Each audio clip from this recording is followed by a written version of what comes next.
ஆதி தேவனாகிய இயேசு கிறிஸ்துவின் இனிய நாமத்தினாலே உங்கள் அனைவரையும் வாழ்த்துகிறேன். இன்று மனிதனின் உண்மையான நிறத்தை குறித்து நாம் தியானிக்கலாம். ஆதியாகமம் மற்றும் வெளிப்படுத்தல் புத்தகத்தை படித்து அதன் உள்ளடக்கங்களை நம்புவதற்கு நமக்கு விசுவாசம் அவசியமாகும்.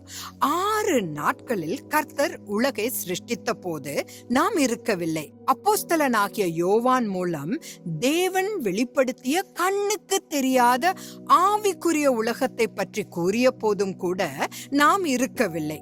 படைப்பின் முதல் 5 நாட்களில் ஒவ்வொரு முறையும் கர்த்தர் தனது கை வேலைகளை பார்த்தபோது அது நல்லது என்று கூறினார்.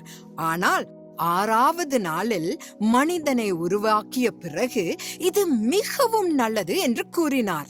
ஆதியாகமம் 6வது அதிகாரம் 5-6 வசனங்களுக்கு நாம் செல்வதற்குள் மனுஷனுடைய அக்கிரமம் பூமியிலே பெருகினது என்றும் அவன் இருதயத்து நினைவுகளின் தோற்றமெல்லாம் நித்தமும் பொல்லாததே என்றும் கர்த்தர் கண்டு தாம் பூமியிலே மனுஷனை உண்டாக்கினதற்காக கர்த்தர் மனஸ்தாபப்பட்டார்.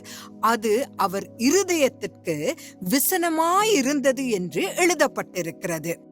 என் கருத்துப்படி ஆரம்பத்தில் ஒவ்வொரு உறவும் நன்றாகத்தான் தோன்றும். ஆனால் ஒரு குறிப்பிட்ட காலத்திற்கு பிறகுதான் ஒவ்வொரு மனிதனின் உண்மையான நிறங்களை நாம் நிச்சயமாக அறிந்து கொள்ள முடிகிறது.